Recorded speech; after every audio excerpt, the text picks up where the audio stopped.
The Unstoppable Woman, written by Eberichukwu, Folktale Therapy. Part 1.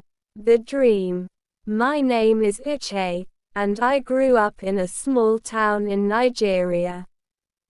I always had a passion for baking, and I dreamed of starting my own bakery. When I met my partner, Ejike, he was full of ambition, but he had no direction. He wanted to start a tech business, but he had no capital. I sold my gold jewelry, and we used the money to start the business. Ejike's business started to grow, and he became successful. But as he grew, he changed. He became arrogant and dismissive, and he started to see me as a liability. Part 2. The Struggle. I worked tirelessly to support Ejike's business, but he didn't appreciate me. He started to belittle me and make me feel like I was worthless. I was devastated, but I refused to give up. I started to focus on my baking skills, and I began to build a small client base. I started selling cakes and pastries to friends and family, and people loved my creations. Part 3. The Betrayal. One day, Ejike came to me and said he wanted a divorce.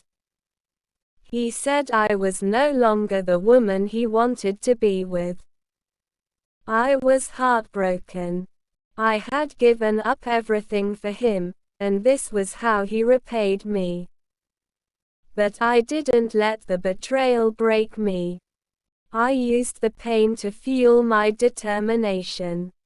I started to work harder, and I began to build my own business. Little by little, I grew the business. Part 4. The Comeback. I invested in a small bakery, and I started to build a brand.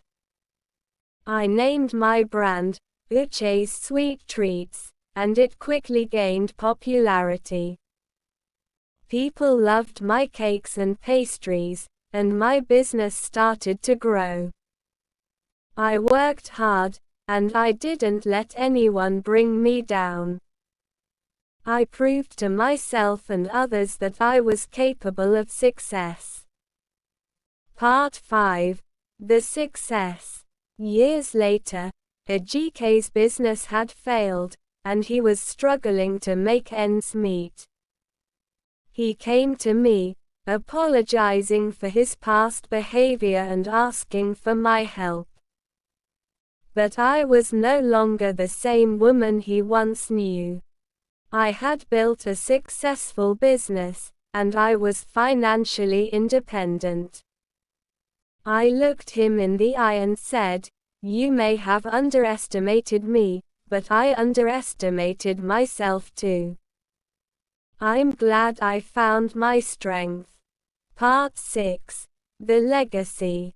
Today, I'm a successful entrepreneur, and I've built a brand that's known across the country.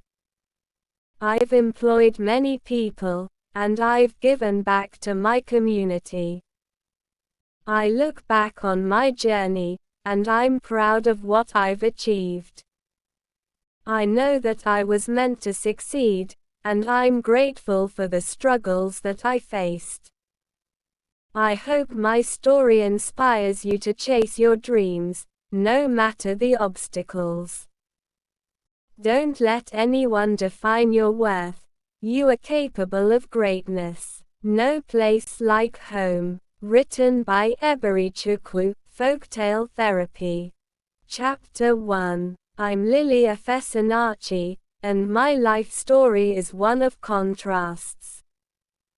Growing up in Lagos, I had a happy childhood, free from worries, until the age of 7 when everything changed. I was taken in by my aunt, Mrs. Efesinachi, under the guise of love and compassion. My parents, having 6 children, thought it would be best for me to live with her sister, who had just gotten married and needed help. My memories of home are vivid. My mother would wake us up every morning, and we'd follow our daily routine, bathing, brushing our teeth, and getting ready for school. The aroma of jollof rice, dodo, plantain, and beef would fill the house, and our neighbors would often compliment my mother's cooking. Mama J, a single mother known for her gossiping and begging habits, would frequently visit, and we'd whisper to each other, "This woman again." But life took a drastic turn when I left home. Each year that passed brought more challenges, grief, and despair. I questioned my existence and felt like life was unfair. I realized that there's no place like home, and I often wonder what my life would be like if I had stayed with my parents. I attended Jotland Nursery and Primary School, Gateway Comprehensive College, and COOU for my higher institution. My life changed forever when I left with my aunt. Chapter 2. Life in Mrs. Efesinachi's house was a stark contrast to my life with my parents. At first, it was fun for about a week, as she welcomed me with open arms. But soon, reality set in. As a 7-year-old, I was tasked with fetching water every morning before school, climbing 4-story buildings to fetch water to fill 5 drums that would finish before I even got back from school. I would sweep, clean, wash dishes, and take care of her 3-month-old baby on weekends. My childhood was stolen from me, and I no longer had time to play with my peers, watch movies, or enjoy cartoons. I would stare at my friends playing and enjoying their childhood frolics, feeling envious and heartbroken. Mrs. Efesinachi would often hide my socks just to make me late for school, and then punish me severely for it. I will cry every morning on my way to school. She would beat me at the slightest opportunity, and I grew up without love and proper care, but with torture and anguish. I became depressed and frustrated at a tender age. Chapter 3. One evening, Mrs. Efesinachi asked me to cook beans while doing other chores. She called me out with a loud voice. "Ify! What is smelling in this house?" I ran to her, saying, "Ma." But she didn't wait for me to explain. She slapped me with a loud sound, and I was subjected to deadly beatings. I was so vulnerable, and I got fed up. I shouted at her, calling her wicked. The neighbors knew about her brutal treatment, but no one intervened. In a fit of rage, Mrs. Efesinachi gave me 300 naira and ordered me to cut my hair down to my scalp at the nearest barbing salon. I cried so hard, and my scalp bled seriously. But she never told my mum about it. When my mum called, she'd ask me to lie about how well I was being treated. I wasn't happy in that home. After the haircut, I fell ill. I couldn't eat or drink without throwing up. I reduced drastically, looking like a kwashiorkor patient. I nearly died, and fear finally got hold of Mrs. Efesinachi's cold heart. She took me to different hospitals for laboratory tests, but each hospital said I was fine. She was scared about how to tell my parents what was going on with me.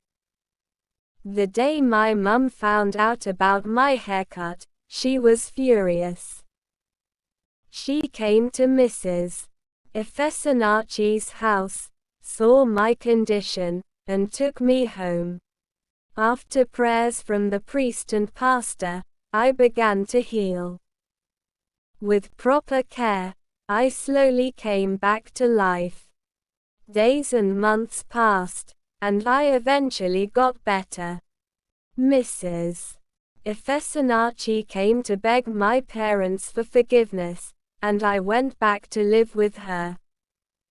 But life wasn't the same. Chapter 4. One faithful day, while doing my chores, I went to check on her kids and found the little son, Peter, with a phone charger connected to the light in his mouth. I was scared and tried to rescue him, but Peter refused to give me the charger and bit my thumb fingertip, causing heavy bleeding. Out of pain and frustration, I slapped him, making him cry and shout.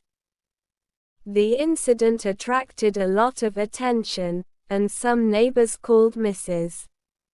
Efesinachi, saying I wanted to kill her son. Her husband heard about the incident and told Mrs. Efesinachi to throw me out, saying he didn't want to see me in his home. On hearing this, my parents came to pick me up, and I finally got a long-lasting peace in my life. I was relieved to be out of that toxic environment, and I was grateful to be back with my parents, where I could live a normal life. Look out for the next chapter. Chapter 5 Loading.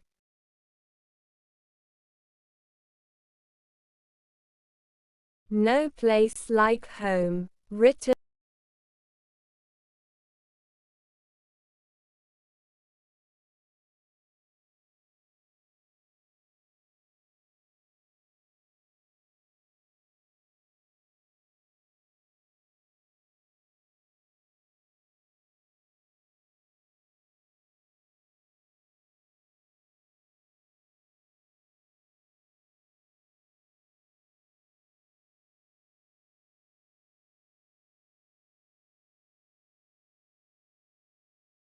No Place Like Home.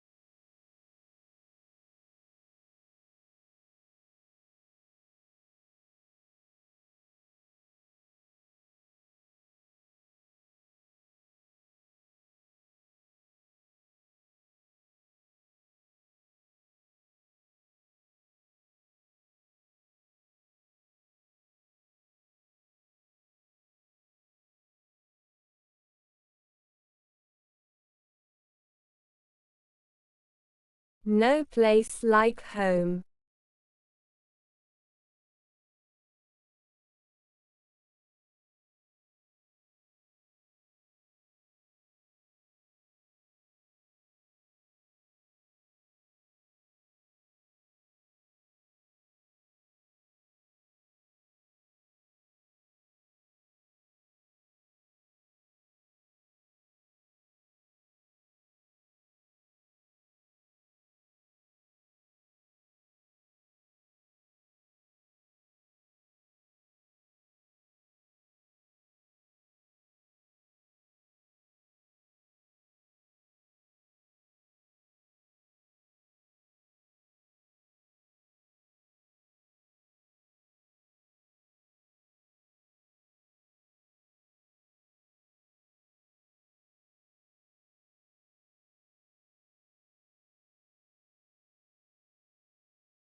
Hardship is my teacher, rejection is my motivator, and perseverance is my key to success.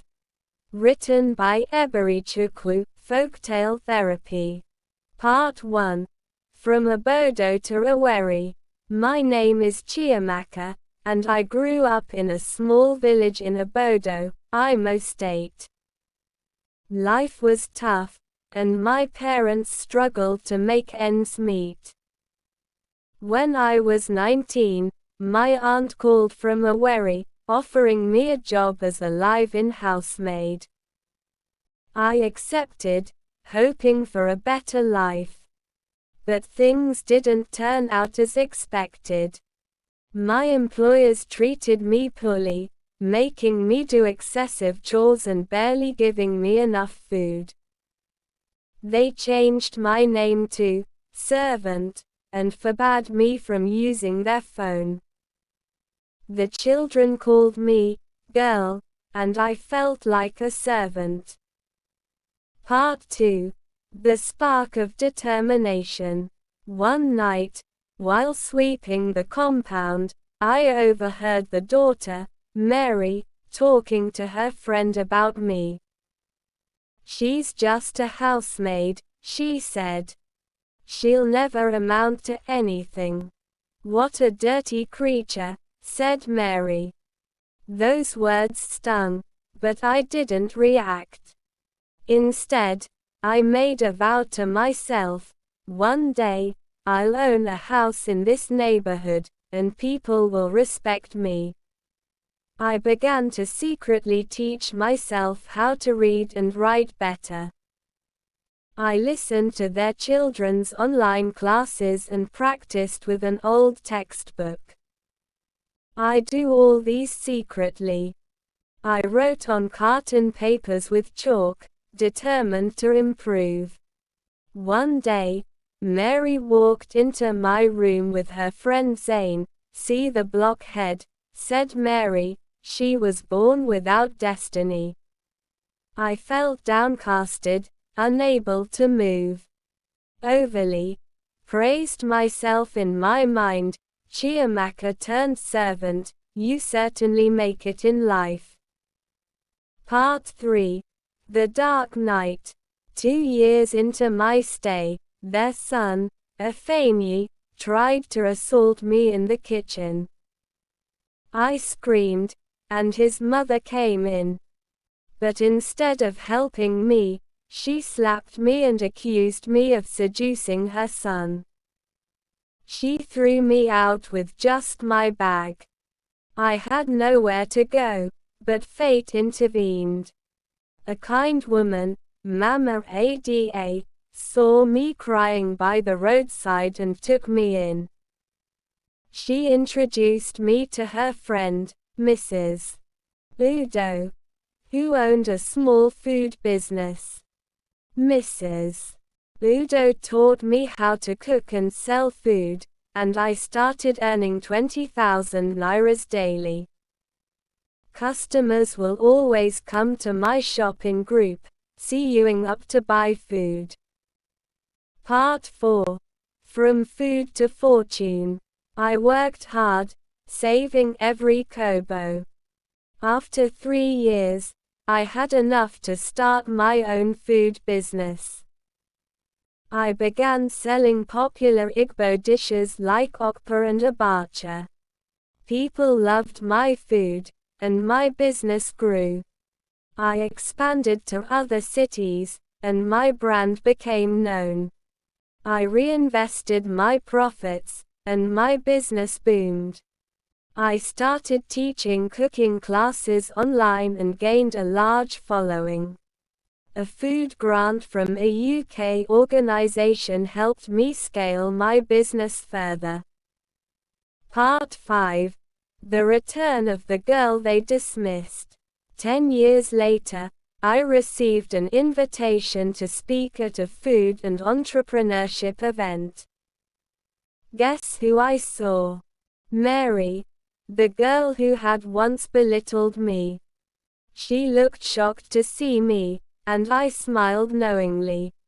After the event, Her mother approached me, apologizing for the past behavior. I handed her my card and said, "I'm Chiamaka, CEO of Chiamaka's Kitchen. I just bought a house in the same neighborhood where I used to work." Mary was speechless. "Life is a lesson," said Mary.